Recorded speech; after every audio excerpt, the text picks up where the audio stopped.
জানাজার যে আমরা সালাত আদায় করে থাকি, জানাজার সালাতের পরে আবার হাত তুলে দোয়া করার কোনো বিধান সুন্নাতে আছে কিনা, বা না থাকলে বা থাকলে আসলে বিষয়টা কি?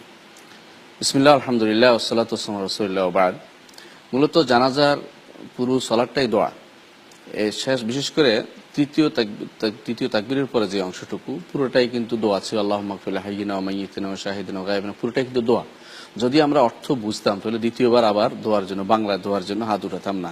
রাসূলুল্লাহ সাল্লাল্লাহু আলাইহি ওয়াসাল্লামের অথবা সাহাবায়ে কেরামের অথবা আইম্মায়ে দ্বীন কেউই জানাজার পরে আবার দোয়া করার জন্য সুন্নত তাদের মধ্যে পরিচিত ছিল না, এবং এটা কখনো ছিল না।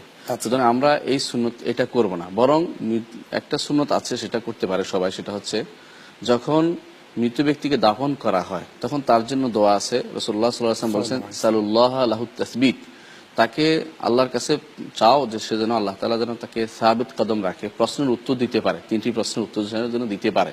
সুতরাং এই সময় দোয়া করতে পারি, আল্লাহুম্মা সাব্বিতহু আল্লাহুম্মা সাব্বিতহু বিল কাউলি সাবিত, এই দোয়াটা আমরা করতে পারি। তখন এই দোয়াটা করা জায়েজ, এবং সেটা একক হতে পারে বা একসাথে কয়েকজন মিলে হতে পারে, এটা জায়েজ আছে, কোনো কিন্তু সমস্যা নেই। কিন্তু জানাজার পরে মৃত্যু পরবর্তী কাজই হচ্ছে মৃত ব্যক্তিকে দাফন করা, এর মাঝখানে আর দেরি করার কোনো সুযোগ নেই। এই জিনিসটা আমাদের দেশে ভুল প্রচলিত একটি ভুলের মধ্যে। অনেক অনেক ধন্যবাদ শেখ, আমরা জানলাম বিষয়টি।